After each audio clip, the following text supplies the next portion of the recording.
Take that!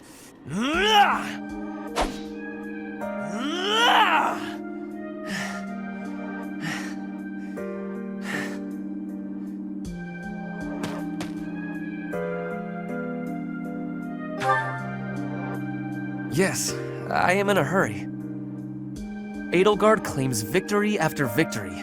She never stops. 5 years ago, she ascended the throne and swept away the corrupt nobles, my father included. I always thought I would be the one to unseat him. But she did it instead, with all the ease and indifference of someone cracking an egg. She put my father under house arrest. She stripped House Eyre of its power.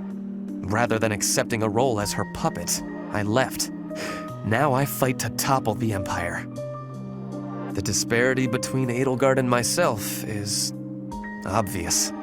She never stops moving forward, single-minded, never wavering. But where does that leave me? Here, flailing about, going nowhere, contributing nothing. But it is. That is the reality. Not once since our days at the Academy have I exceeded Edelgard's abilities. I saw her as a worthy opponent. She did not even see me as a contender. She did not even consider me at all. As the head of the noble House Eyre, I must be able to achieve results. But all my efforts have come to nothing. Results are everything. I have not shown results, so I will be stagnating here forever.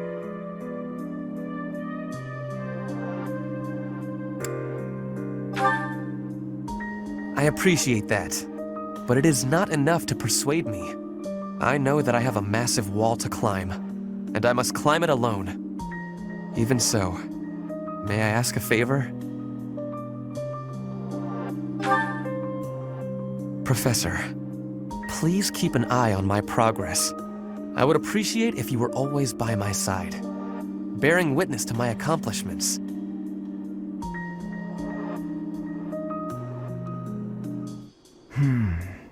Ah, yes. Professor, what brings you out so late?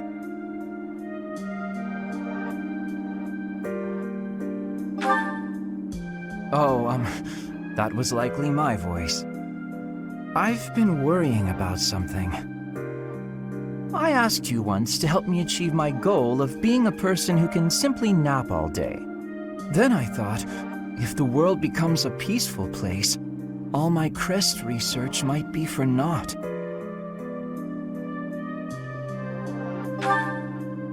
Well, I don't see how crests have much use in times of peace. Certainly there are crests that make you stronger and could be used in engineering. And I suppose crests that increase magical abilities might help doctors heal injuries. Still, the possibilities seem limited. It's as if crests were designed to be used only in times of war. Their power meant to bring about death and destruction.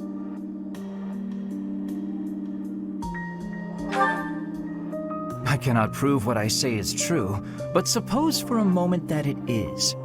The longer this war goes on, the more useful my crest research becomes. But if the war were to end today, we would go on living, perhaps not using the power of our crests at all.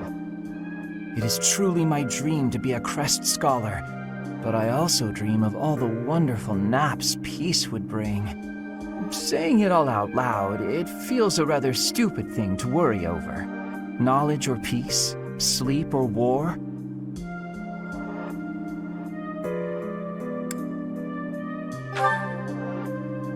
You know, you're right.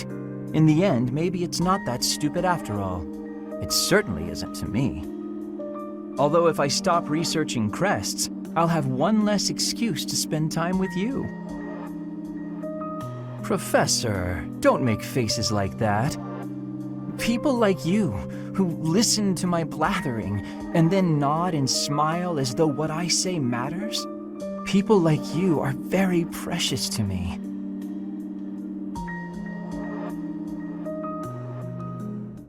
Hey, Professor, something's been bothering me.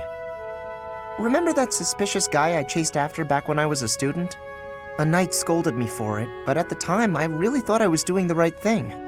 Now that I've had more experience on the battlefield, though... I've been looking for you. There isn't much time, so I'll keep this brief. The knights encountered a band of brigands while out marching. It was hard fought, but we prevailed. Our soldiers are highly trained, but the enemy was formidable, and we weren't expecting combat. There were a number of casualties among our troops.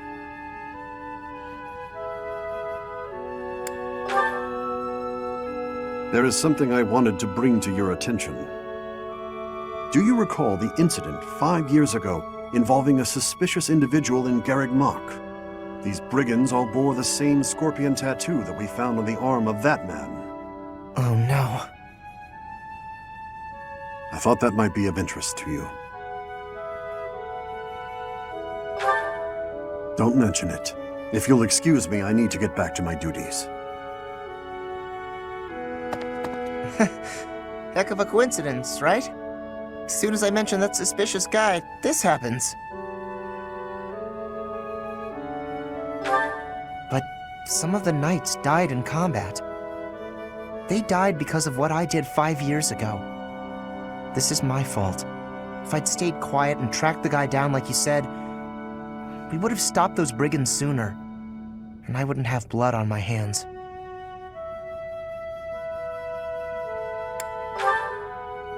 But he probably wouldn't have. Now those knights, they're not coming back. We both know it. This is all my fault.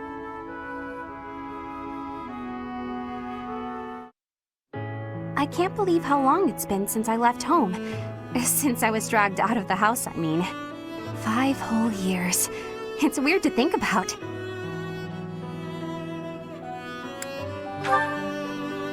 No. But if you'd asked me that 5 years ago, I'd have said the opposite. I have friends here, and I have you.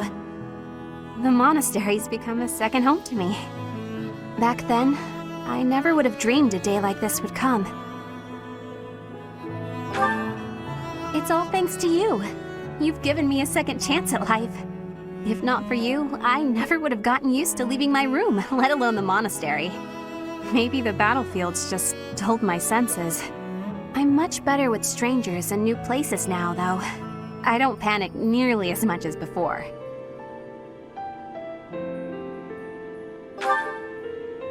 A new place? All on my own? That sounds like a tough assignment. Where did this come from all of a sudden? Hey, hold on. You're teasing me, aren't you? Please don't joke around like that anymore. It's torture for me. Come on, Professor. I'm begging you. Please promise me you won't do that again. Friends respect each other's feelings, don't they? Good. I'll hold you to that. You're absolutely not allowed to send me out anywhere on my own. Got it? You would need to come with me. If you're with me, I can go anywhere in the world.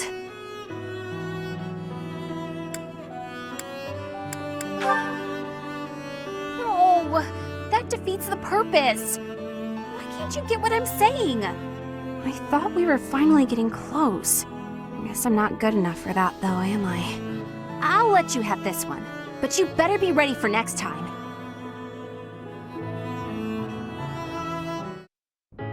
This may seem a bit sudden, but I want to thank you, Professor. That is, for letting me live my life the way I want. I've noticed you've been giving me fewer of those soul-revealing gazes lately. I appreciate you making an effort to not trouble yourself over who I spend my time with. If you say so. But I notice you doing it all the same. It's kind of sweet in its own way. Professor, may I tell you a story about when I was younger? I was an orphan, living in the back alleys of Enbar, until one day I was overheard singing. That was when my new life began. I was suddenly a songstress in the Mittelfrank Opera Company. Performers, nobility. I met so many people. But none of them ever really knew me. I was just some young, pretty girl who could sing. a spectacle to be admired. Even though everyone praised my looks and my voice, and they showered me with gifts, I knew one day I'd be old. My looks would fade, my voice would change. I wouldn't sound the same. And I started to wonder, when I did get old, what would I have left? I'd be old, alone, and back on the streets of the capital, right where I'd started.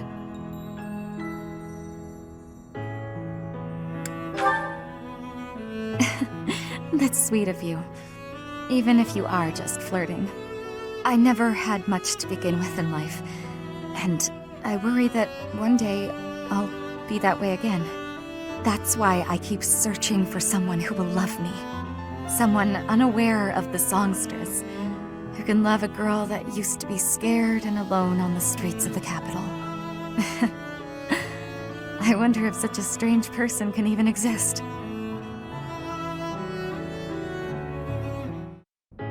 Professor, please do not be concerned. I just did too much overworking and lost my strength.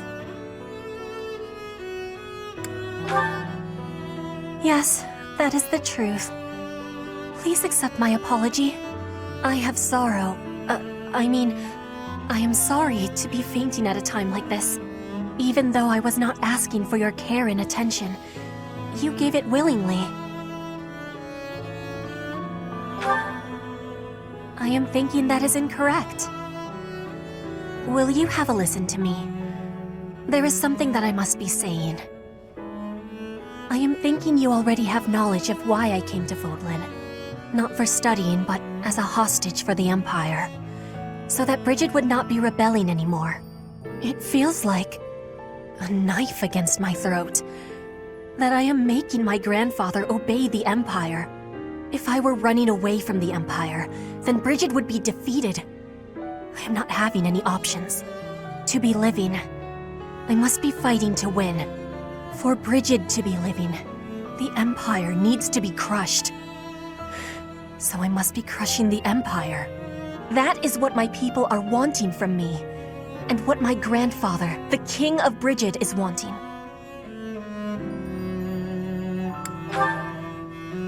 That is the truth. I wonder what I should be doing. I want to be granting the wants of my tribe, so their wants are my own, correct?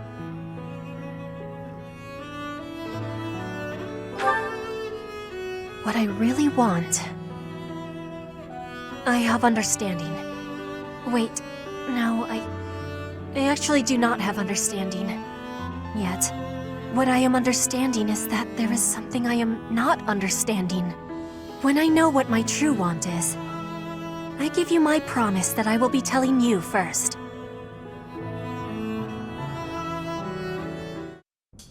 May I discuss something with you? I promised to help you find the truth of who you are, but I'm afraid it's not that simple. There are some details I have kept concealed. 5 years ago, before she vanished, I asked Rhea some pointed questions. I learned that she knows everything about you. No, that is understating it. Rhea is responsible for your existence. I could explain to you here and now what fragments of knowledge I was able to pry from Rhea. I fear, however, that a partial understanding might do you more harm than good. Once we save Rhea, you will know the whole of it. For now, that is all I can tell you. If you are still uncertain about your feelings, then permit me to add one more thing. You, Rhea, and I, we are like family. Because of those deep ties, you can be certain that I will never abandon or betray you. On the contrary, I greatly wish to see what your future holds. I am, and will always be, your ally. You are not wrong. History is full of examples. I don't believe that will be the case here, but I suppose all I can do is ask for your trust. The truth is, you have become indispensable to me. And that is true quite independently of whether I see eye to eye with Rhea, or even whether we are friends. After this war is over, where I go and what I do will depend wholly on you. I am still trying to figure that out myself. Perhaps it is just that I find you so fascinating that I cannot bring myself to leave your side. I dislike a one-sided conversation, but in this case I am afraid I had no choice. Our future is yours to determine.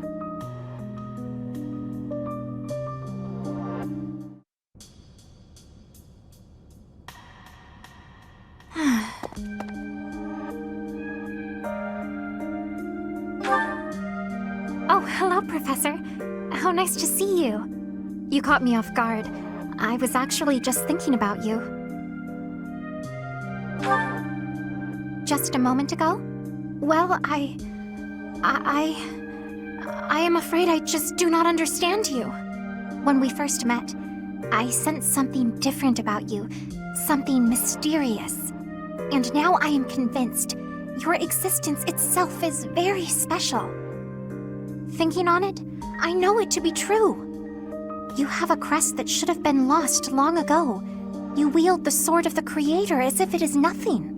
Your hair and eye color changed on that day 5 years ago, to the same sort of color as mine and my brother's. I do not know. My brother refuses to speak to me of it. Since then, you have led us into battle, and thus far, we have always come out victorious. Your comrades and colleagues adore you. They believe in you, in your strength. I doubt there is a single soul who is likened to you. Who are you, really?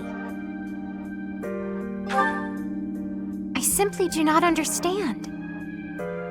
Whatever the case may be, having hair like mine is proof that there is something exceptional about you. I may as well come forward with things. I, too, am unlike others. Surely you recall when I was targeted, specifically for my blood? I may not be special in the ways you are, but my blood is rare. It seems the two of us share a special differentness. I also believe that we are bound together in some way. Of this I am certain. Therefore, I intend to stay by your side and watch over you. Your existence must be preserved at all cost. Certainly those are the words of a hero. Let us unite our powers. Together, we are unstoppable.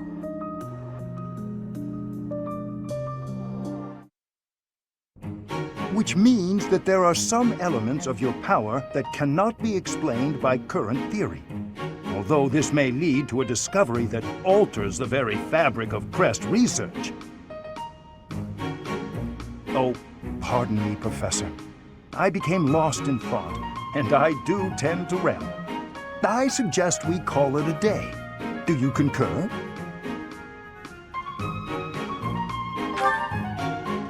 No, you mustn't push yourself too hard. When you are not in battle, you are so often here with me. I get so energized speaking with you. Well, I must remember to pull my head out of the clouds.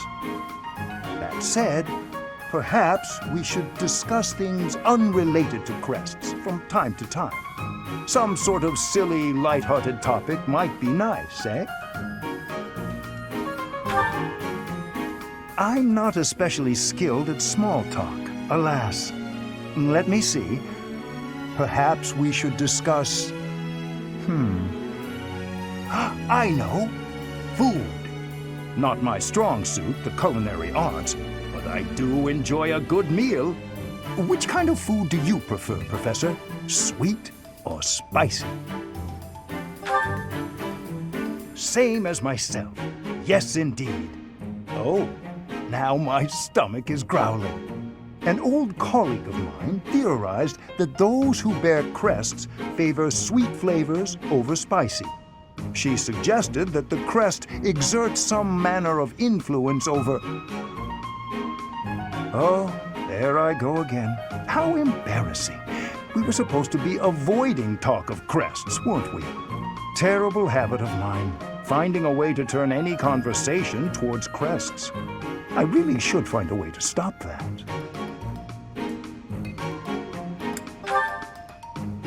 That is kind of you, Professor, but it's all right.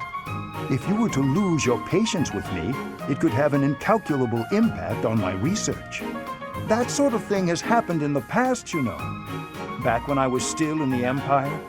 At first, any lady I was spending time with would titter and say she didn't mind if I talked about crests.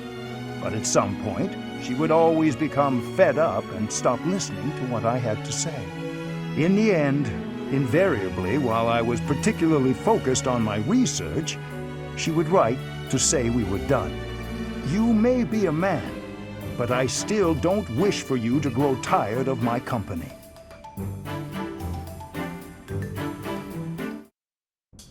So I said, 2 can play at that game. I told him, a small-time little weasel like you ought to be begging me for attention. Oh, it gets me so mad, so worked up. Why aren't there any men around here who understand what a catch I am? Come to think of it, you've always been nice to me. I mean, you listen to all my problems. I feel like I can really trust you. I don't have that kind of thing with a lot of people.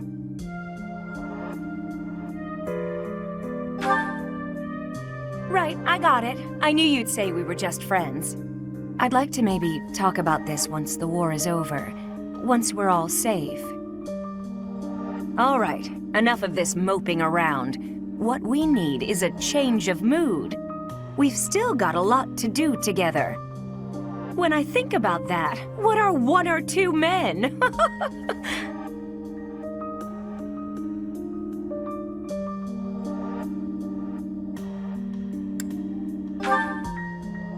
I can't stay calm when I'm like this. What's wrong is, it's not just 1 or 2 men, it's more like 100 men, maybe even 200, more. I'm completely... Oh, I can't get out of this mood. Actually, I've got an idea. Exercise will help. I'm going to the training ground. Come on and give me a hand. Gonna work my anger out on 100 training dummies. Maybe 200 if we've got 'em.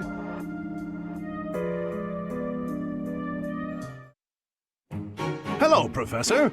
What brings you here? Fancy a bit of fishing?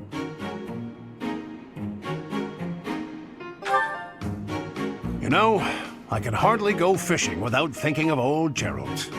He and I would just sit here, casting our lines again and again. I'm no better at it now than I was then. Not a single nibble.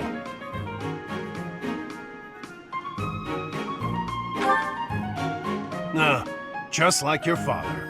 You know all the tricks of the fisherman's trade. I was hopeless at it, but he was a master. In the time it took me to catch 1 fish, he could fill his basket to the brim. You know, talking to you, I'm feeling very nostalgic. Why don't you join me? We can trade some stories about the old man. We spoke before about how Gerald never seemed to age, right? Once, when he was drunk, he let the secret slip. He said he'd had an infusion of crest-bearing blood, and it had greatly extended his life.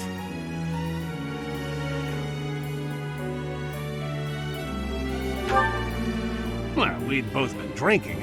I figured he was joking, so I just laughed it off. Then I asked him his age. He said he'd stopped counting after he hit 100. And he was telling the truth. In those 20 years he was away, he didn't age a bit. An incredible person, to be sure. And I probably don't know the half of it. Actually, I'd like to ask you something about Gerald, if you don't mind. When Gerald was away from the monastery, what was he like?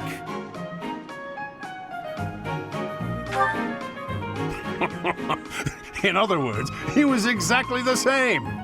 When he was with the Knights, he always found time to go fishing. He was hooked on it, you might say. He'd say there was no greater pleasure in life than sinking his teeth into a fish he'd caught and washing it down with a drink. I have to say, right now, fishing with you, it really takes me back. This feels just like the good old days, when Gerald was sitting alongside me.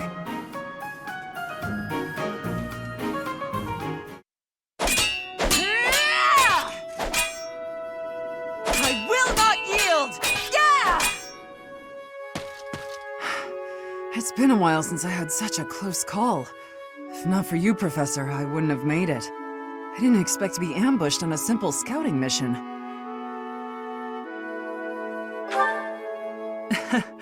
You should be asking about the mission, not about me. I have to ask, Professor, what brought you here?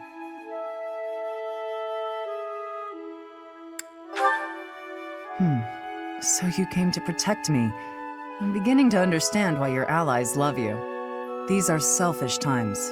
One doesn't expect to encounter selflessness. You're kind. In that respect, I'd say you're much like Lady Rhea. Of course. It's thanks to her kindness that I'm here today. I was an outlaw in Fargus. She took me in and let me live here. Didn't I tell you? I was born into House Karen in Fargus. They used to call me Thunderstrike Cassandra. I was implicated in a plot to kill the king. It was a totally false accusation, of course. I had to flee the kingdom, and the Archbishop took me in. I used to be a student at the academy, so I knew I'd be safe here. Lady Rhea saved me once when I was a student, you know. We were tasked with battling monsters, but we were ambushed. I almost died. Lady Rhea took care of me. She didn't mind getting dirty. She took my muddied, bloodied body into her arms. Since then, Lady Rhea has been my inspiration. I will always serve her, protect her, love her. For some reason, when I think about Lady Rhea, your face comes to mind. You've become an important presence in my life. I wasn't expecting you to have a positive response. I'm not thrilled about it personally. I am still going to keep my eye on you. Not so I can report to Lady Rhea, though. Just because I want to.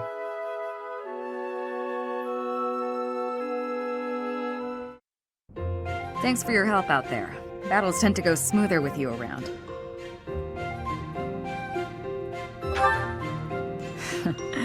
I think you did most of the heavy lifting. It may be unwise to think this way on the battlefield, but I feel I can trust your commands without question.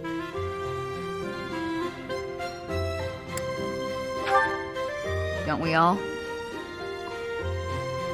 But, judging by the results of our recent battles, you're clearly good at this. I've also noticed that you've been putting me in more precarious situations lately. Almost like you know I won't question your orders.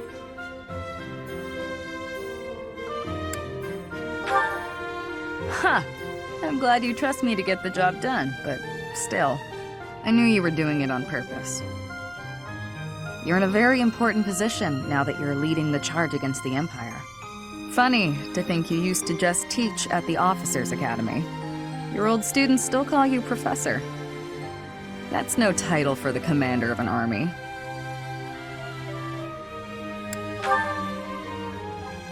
You'll always be their professor, huh? You sure are an interesting one.